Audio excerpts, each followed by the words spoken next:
Hey guys, what's up? This is Insanity. Got a gameplay of Black Ops 3 on PC. This gameplay is a TDM with the Dragoon sniper rifle, which is actually the Mosin Nagant with an L96 looking scope attached to it. Anyway, I watched Ant-Man and the Wasp recently, and it was a good movie. Let's get one thing straight. The only thing people are paying attention to is when Avengers 4 comes out. Not only will it wrap up the current Marvel Cinematic Universe, but it'll probably be as such that you may feel less inclined to watch any future Marvel Cinematic Universe or even superhero movies in general. Avengers 4 is essentially Harry Potter and Deathly Hallows Part 2, and then every Marvel movie that comes out after that is Fantastic Beasts. Watching any movie after the main saga concludes is really more out of loyalty or devotion, and getting hype will be pretty difficult, which puts Ant-Man and the Wasp in a completely unenviable situation. Like the first Ant-Man movie, it's coming after a Avengers movie, and it is deliberately designed to be smaller scale. After the exciting epic of Infinity War, it's a really tough act to follow, so Ant-Man and the Wasp could arguably be considered filler before we get to Avengers 4, and as a result, there isn't much hype for it. Ant-Man 1 had the element of being a pleasant surprise, given how Ultron was considered a disappointment, and for those that know, a lot of behind-the-scenes drama for Ant-Man 1 made the final result all the more remarkable, even if Ant-Man isn't considered one of the higher-tier Marvel movies. This time, Ant-Man 2 isn't quite as lucky following Infinity War. There is one element in this movie that is going to play a big part in Avengers 4, so it isn't completely filler. But the time frame of the movie is that it takes place after Civil War, and then, spoilers, the mid-credits scene is the only point in which the movie converges with Infinity War. In fact, that's actually one problem that I have with this movie. While the mid-credits scene is cool, it essentially renders much of the entire movie pointless.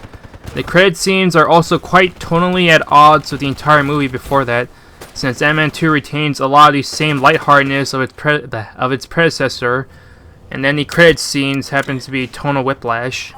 Still, the concept of Ant-Man is inherently silly, so taking the serious route for most of an Ant-Man movie probably would not be a good idea. And I did enjoy Ant-Man 2 for the most part. I'd probably give it a lower 8 out of 10.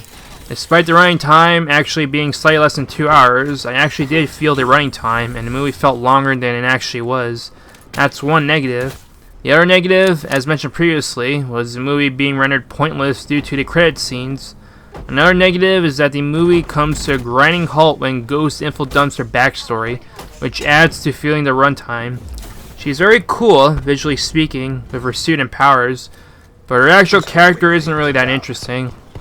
Ghost is very similar to Vulture from Homecoming in that her motivations and drive are simply to better her own life, and she's not seeking to hurt anybody.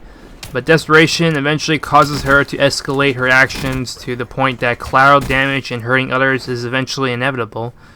But Michael Keaton is simply too good of an actor and makes Vulture likable, interesting, and human, while Ghost is mostly desperation and drive all the time. I think part of the problem stems from the fact that the movie is ironically being subversive unintentionally. For one thing, there isn't really a villain. Sonny Birch and Ghost are actual villains from the comics, but here Sonny Birch is just someone biting off more than he can chew and comes off as a comical villain, especially in a movie concept as lighthearted as Ant-Man. And Ghost has always been a good person before her condition made her more anguish.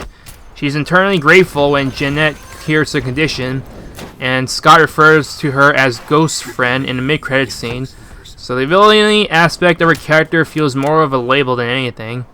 Those are the three negatives I had of this movie. There's still plenty to like, however. Michael Douglas as Hank Pym was my favorite character from Ant-Man 1, and here his role and performance only revalidated my favorable reception towards him and his character. One of my favorite scenes with him was when he was in the Quantum Realm, and is apparently haunted by his daughter and Scott, and becoming fearful and tearful, before an apparition that turns out to be his wife then has them wake up to an emotional reunion. I'm sure even he understands that he's in a silly superhero movie, but Michael Douglas was giving 110% to his role. That's true devotion. The action retains a lot of the creative spark from Ant-Man 1, and with two characters who can control their size changing, plus a villainous character who can phase and go invisible instead of having the same duplicated powers, it makes for far more interesting fight scenes. The finale involves not a straight up brawl between hero and villain, but actually a big car chase scene which was really cool.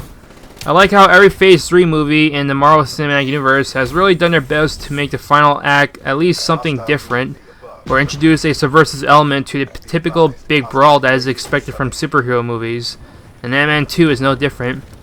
The family moments are perhaps even stronger in Ant-Man 2 than Ant-Man 1.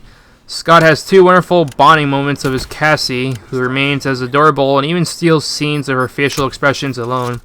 His ex-wife and her husband are even willing to defend and support him, a far cry from their behavior towards him in Ant-Man 1. There's the Pyms, of course, and then there's Ghost and her surrogate father and Bill Foster. I'd say that Ant-Man 2 is a much better version of Guardians, where comedy and family are huge aspects to the movies, with Ant-Man having way better action than Guardians. Michael Pena is once again a scene stealer and has one major Luis story moment, and Randall Park is a great addition as an FBI agent who has amusing interactions with Scott. Overall, coming off of Infinity War, Ant-Man 2 is a refreshing change of pace and highly enjoyable, but it's mostly stalling for time until the epic conclusion of Avengers 4 arrives next year. Anyway, that's the gameplay and commentary. Hope you enjoyed it, and Insanity is out. Adios, amigo. Rest in peace.